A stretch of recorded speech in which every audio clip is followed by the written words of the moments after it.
So the next number up on my Guilty Pleasures Containment Marathon was Series 7. And the first choice from that series, Dinosaurs on a Spaceship. How can you really go wrong with a title like that? Answer, you don't. Well, for the most part. I mean, Dinosaurs on a Spaceship is an episode that I don't really ever see people talk about, and I feel that's a really big shame. I feel this episode has some really great stuff in it, some really great characters, and I feel it should be talked about more, but people, when I ask people about it, they just generally say, it was okay. But, you know what, I personally think this is similar to the Series 8 episode Time Heist, which is another one of my personal favourites. I think that Dinosaurs on a Spaceship is kind of Doctor Who's version of a screwball comedy, and it really works here, I think. So, what's the story? You got the Doctor, once again played by actor Matt Smith, who is going about having his usual everyday adventures when he suddenly gets an alarm from the year 2367. Heading to 2367, he meets a woman named Indira, who's head of the Indian Space Agency.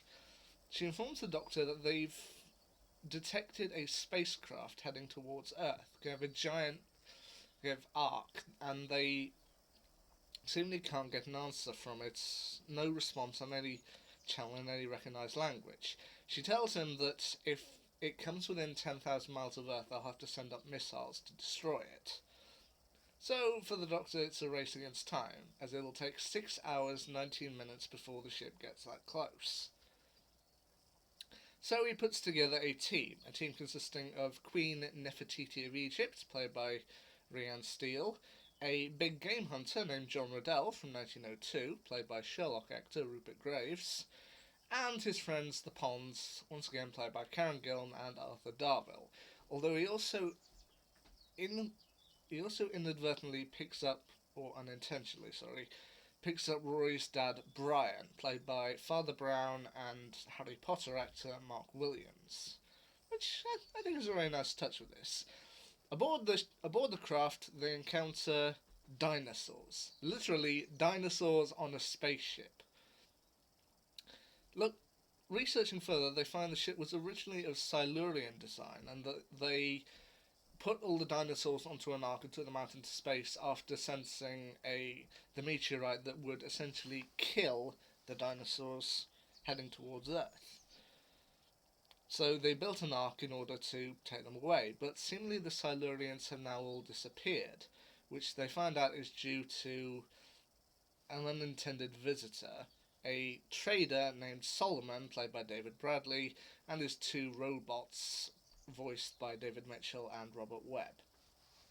Now, of course, David Bradley would also return to Doctor Who later on. He would appear a year later in the docudrama film An Adventure in Space and Time, portraying the life of William Hartnell, and he would later on appear in Peter Capaldi's final episode in 2017, reprising the role of the First Doctor.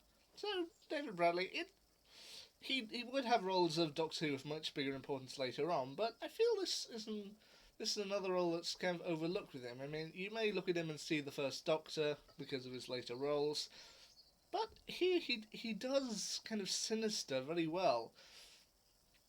When the Doctor's kind of trying to fix him up, and then he speaks to someone who's like, "Why did you come here?" And then someone's like, most of the time, even ordering his robots to injure Brian in order to stop the Doctor from asking questions. So David Bradley can do sinister quite well. I mean, as anyone knows from the Harry Potter series, David Bradley portrayed the role of Argus Filch, so he can do kind of sinister and snarky quite well. And he does it here very well as well. Now, I'll admit, with this entire cast, the only one that I was slightly unfamiliar with was Rhiannon Steele, i.e. the actress who played Nefertiti. But looking back through her Wikipedia page, I have found that she has had a few roles under her belt I did recognise, such as the Teenager series Sadie J, and she also had a minor role in Ant-Man and the Wasp. I don't know if she had speaking lines in that, but you know what, that's one to add to it. And here, she does very well as Nefertiti. The kind of banter she shares back and forth with Rupert Graves as John Riddell, just that to me is one of the highlights of the episode. Just saying, I should take you across my knee and spank you. Try, and I'll snap your neck in a heartbeat. Oh, they certainly bred firecrackers in your time. Which is where Karen Gill and Kirkpatrick say, please don't start flirting. I will not have flirting companions. I also kind of like the arc that Mark Williams' character Brian goes through, in that early on in the. Well, I kind of like how the Doctor reacts to having Brian on board. I mean, he they come to the spaceship and then he suddenly discovers Brian on board. It's like, what? Who are you? It's like Rory turns to him and goes, "That's my dad." Like, well, frankly, that's outrageous. You think you can just bring your dad along without asking? I'm not taxi service, you know. You materialised around us. Oh, well, that's okay then. My mistake. Hello, Brian. I mean, just changing from how did you get on board to, oh, okay, I made a mistake. Hello. I mean, that I love, but I also love Brian's character arc throughout the episode in that they state very early on that he hates travelling. So it makes him very anxious, so he only goes to the paper shop and golf. But then, by the end of the episode, after helping Rory to fly the Silurian spaceship, he's like, well, it's better than golf. And he ends up being a long-term traveller. They did also. He does later appear in the fourth episode of Series 7, The Power of Three, and they did have a deleted scene, which you can see storyboards of for him for The Angels Take Manhattan, which I think is a shame that it was never filmed. But I do like it. I also like how they kind of incorporate the actual history into this episode, which is, I know it's going to sound weird, but they actually kind of in the epilogue of the episode when everyone is going back home and getting back to normal, we see that Nefertiti has kind of left her Egyptian people and has joined Riddell in 1902 on the African plains, which it does actually incorporate to history quite well, because while I don't know the exact date of it, Nefertiti did actually disappear, or they said that she disappeared, kind of towards the end of her reign. So to have her kind of join Riddell on the plains in 1902, seemingly disappearing from her Egyptian timeline, that does actually make sense and does actually fit in quite well. I do love the chemistry the two of them had together. Now, I mean, also David Mitchell and Robert Webb as the robots.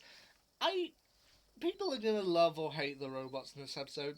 They can be a bit whiny, they can be a bit snarky, but honestly, I think similar to other people who've been in the universe, I just love that David Mitchell and Robert Webb found their way in there. I mean, just having two robots kind of arguing with each other just all the time, and just having snarky comments, just having those two in there just makes it really good. I mean, for example, there's one point where one of them ends up shooting Brian in order to injure him on Solomon's commands, and Roy turns to him, I will take you apart piece by piece and melt you down when this is over. Oh, I'm so scared. Actually, I might be. A little bit of oil just came out. Just that's brilliant, and coming from David Mitchell's voice, that really is great. As I said, this is kind of a screwball comedy, and it first kind of debuted on the 8th of September 2012, to which I know to which, as I said, it's a screwball comedy, but sometimes Doctor Who can do screwball comedies very well, and I think it works brilliantly here. So, I personally love Dinosaurs on Spaceship. I haven't heard people talk about it very much, but I think it's a gem. So, the next episode in Series 7 that I kind of may want to rewatch my Guilty Pleasures Marathon is Nightmare in Silver from Part 2. What do I think of that? Well, you'll just have to wait and see. Until then, Geronimo.